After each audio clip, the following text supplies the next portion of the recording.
Hey y'all, it's Nancy the Handy Scandy. Welcome back for another crafty venture. It has been a hot minute since I have put up a video.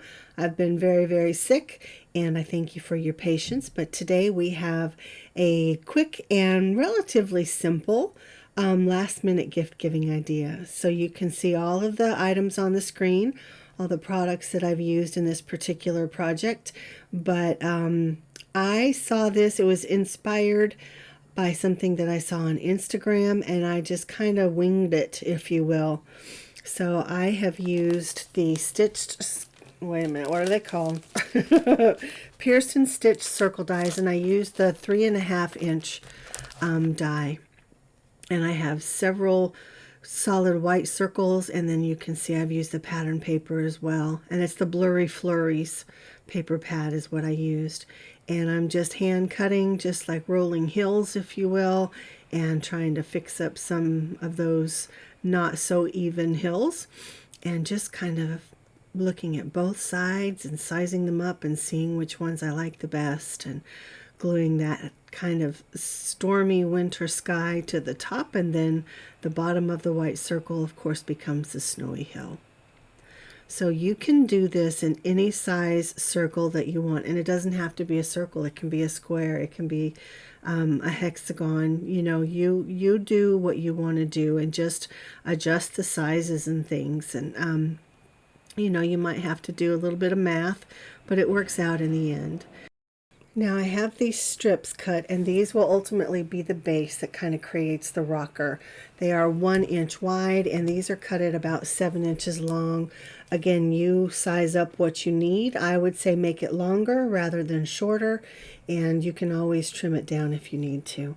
So like I said, they're 1 inch wide. I have them trimmed at about 1/4 of an inch. I folded it in, and then I just created those little spikies on the sides just by cutting a zigzag, and super simple. And then you saw that I used that scoring tool to kind of curl it a little bit, and kind of bends those fibers pardon me. And I'm just being patient with this as I glue down pardon me, each of those little tabs, and kind of hold them in place until they adhere, and then I will do the other side.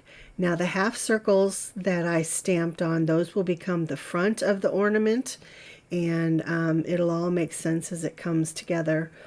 But like I said, this is what becomes the, I call it a rocker. I don't know what you would call it. It becomes, if it were a square, it would be the base, I guess, or the bottom of the box or the bag. But there, now you can see how it works with that half circle on the front. And you can use any sentiment that you want. You can decorate it much more than this. You can add bows and foliage and all kinds of things. But I'm just kind of holding it in place until it adheres. And then you can see that I have all those sweet die cuts already die cut, and in my little containers, have them separated so I can find them easily.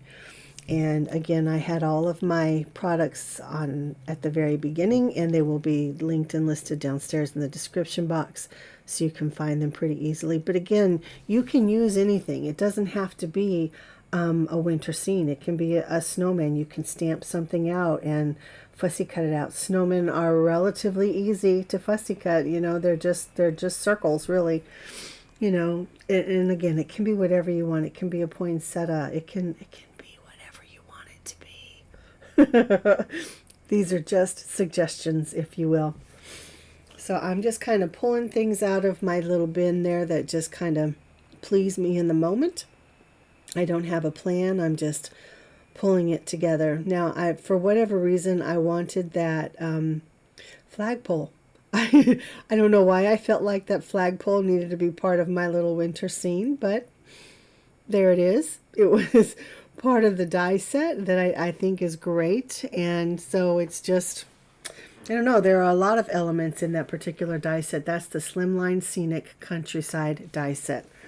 Lots of elements, little topiaries and streetlights. There's trees and several different types of buildings, and yeah, love it. And then so on the on the front, I'm adhering the deer to the back of the front panel. Now I do put together a second one. I go much faster, but I put it together a little bit differently, and to me that makes more sense. So once I get them adhered, then I take my little hole punch and I put my lace through, and I put it through the front.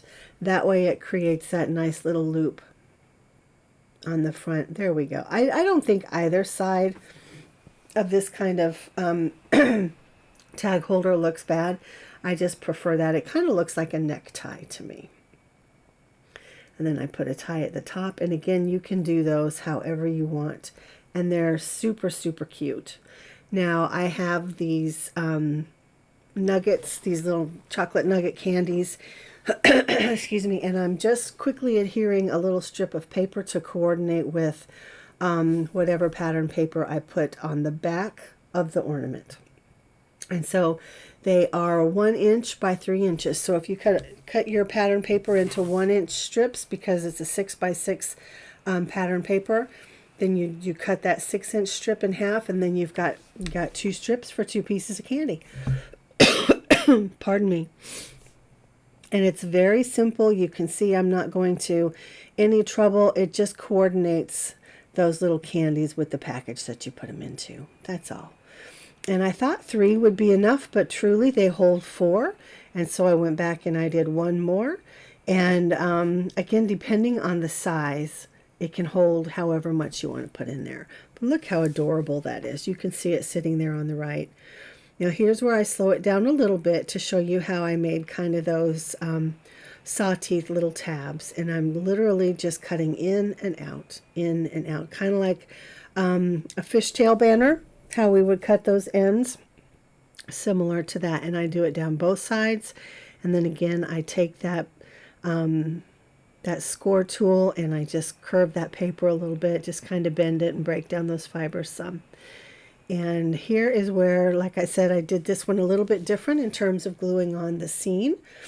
And I have, excuse me, this trio of trees from the Trees Assortment dies, and just adhering them down and putting my little house next to them. And again, I'm just gluing things down in whatever way that pleases my eye. And here I am again. I have that the rocker piece. I'm just going to keep calling it the rocker because it has to have a name, and I don't know what it is.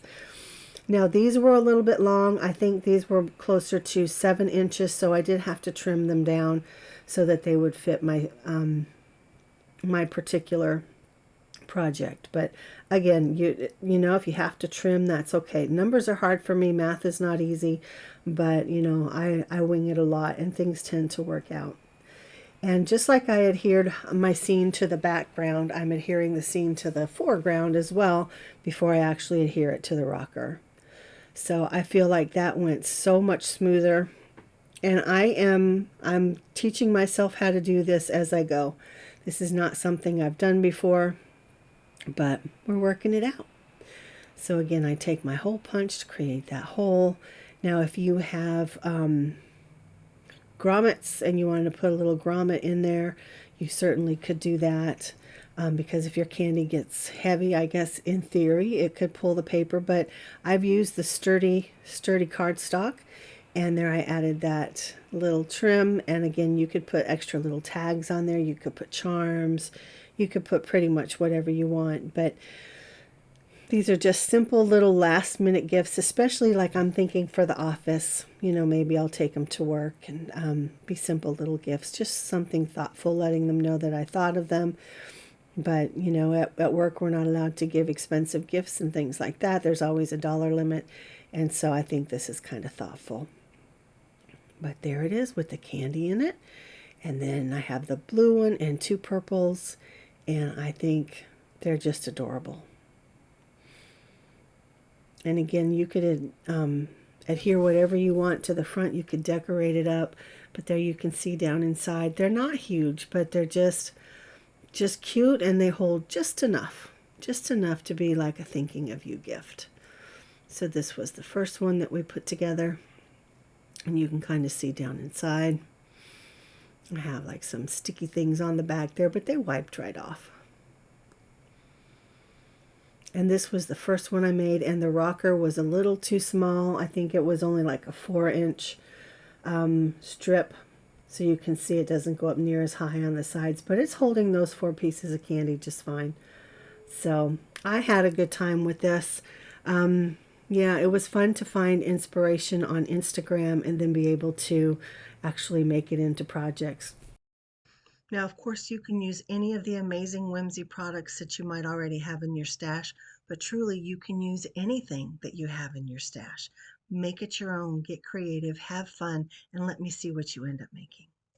But in the meantime, I thank y'all for spending some time with me. I wish you a happy holiday season and hope to see you in the new year. Let me know, as I've asked before, what kinds of things you might like to see here on my channel.